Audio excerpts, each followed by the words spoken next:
Hi everyone, I'm here again for the NASH review. For this video, we'll be talking about and reviewing about parts of the conduct of the PhilERI or the Philippine Informal Reading Inventory in the elementary and secondary level. Here we go.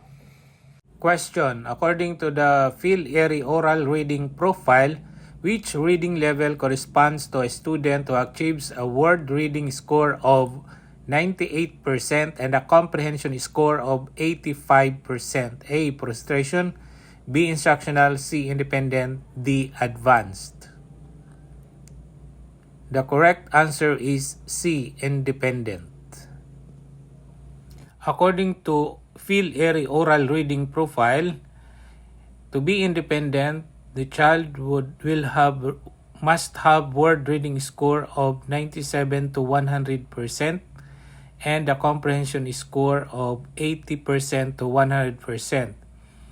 The learner will be instructional if the word reading score is 90 to 96% and the comprehension score is 59 to 79%.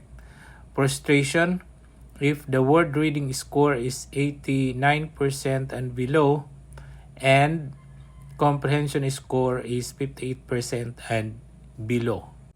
Under PhilERI reading profile per passage, if the learner will have independent word reading and independent reading comprehension level, the reading profile per passage is independent.